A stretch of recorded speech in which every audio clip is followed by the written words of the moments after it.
नमस्कार दोस्तों, महाभारत के गुप्त रहस्यों का ये 6वां वीडियो होने वाला है। अगर आप लोगों ने पहले वाले पार्ट नहीं देखे हैं तो उनको भी आप लोग जाके देख सकते हैं। इस वीडियो में हम लोग बात करेंगे विचित्र शक्तियों से संपन्न योद्धाओं के बारे में। तो महाभारत में एक से बढ़कर एक योद्धा थे जो शक्तिशाली होने के साथ विचित्र किस्म की सिद्धियों और चमत्कारों से भी संपन्न थे।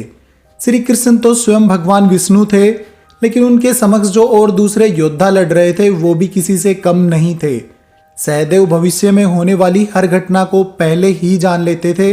वे जानते थे कि महाभारत होने वाली है, कौन किसको मारेगा और कौन विजयी होगा।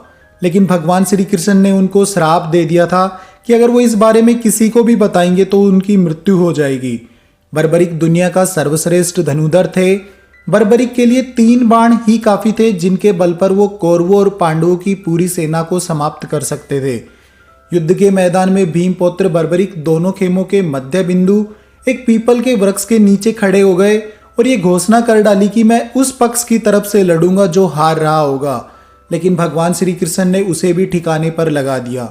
महाभारत युद्ध में संजय वेदादि विद्याओं का अध्ययन करके वे धृतराष्ट्र की राजसभा के सम्मानित मंत्री बन गए थे।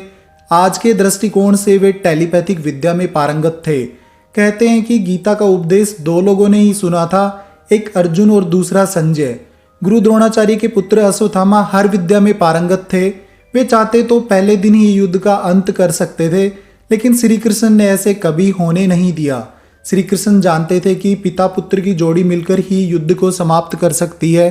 कर्ण से यदि कवच कुंडल नहीं हथियाए होते, यदि इंद्र द्वारा दिए गए अमोघ अस्त्र का प्रयोग घटोत्कच पर न करते तो अर्जुन पर करते, तो आज भारत का इतिहास और धर्म कुछ और ही होता। कुंती वायु के पुत्र थे भीम, अर्थात पवन पुत्र भीम। भीम में 1000 हाथियों का बल था। युद्ध में भीम से ज्यादा शक्तिशाली उनका बेटा घटोत्कच था और घटोत्कच से ज्यादा बलवान बर्बरीक था। माना जाता है कि कद काठी के हिसाब से भीम पुत्र घटोत्कच इतना विशालकाय था कि वो रथ को लात मार के कई फुट पीछे तक फेंक देता था और अनेकों सैनिकों को अपने पैरों तले कुचलकर मार देता था। शांतनु गंगा के पुत्र भीष्म का नाम देवव्रत था और उनको इच्छा मृत्यु का वरदान प्राप्त था। दुर्योधन का शरीर वज्र के समान कठोर था, जिसे किसी धनुष या अन्य किसी हथियार से छेदा नहीं जा सकता था। लेकिन उसकी जांघ श्री कृष्ण के छल के कारण प्राकृतिक ही रह गई थी। इसी कारण भीम ने उसकी जांघ पर वार करके उसके शरीर के 2 फाड़ कर दिए थे। जरासंध का शरीर 2 फाड़ करने के बाद पुनः जुड़ जाता था।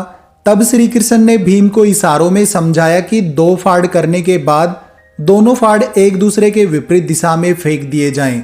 तो दोस्तों, सब घटनाओं के पीछे श्री कृष्ण ही तो थे। अगर भगवान श्री कृष्ण चाहते तो युद्ध को टाला भी जा सकता था, मगर उन्होंने युद्ध होने दिया, जिसके कारण गांधारी ने उनको श्राप भी दिया कि जिस तरह से कौरवों का नाश हुआ है उसी तरह से यदुवंश का भी नाश हो जाएगा। तो दोस्तों, आज की वीडियो में इतना ही। उम्मीद करूंगा आपको ये वीडियो जरूर से पसंद आया होगा। अगर वीडियो अच्छा लगा है तो वीडियो को लाइक, शेयर और चैनल को जरूर से सब्सक्राइब कर लेना। जय श्री कृष्णा।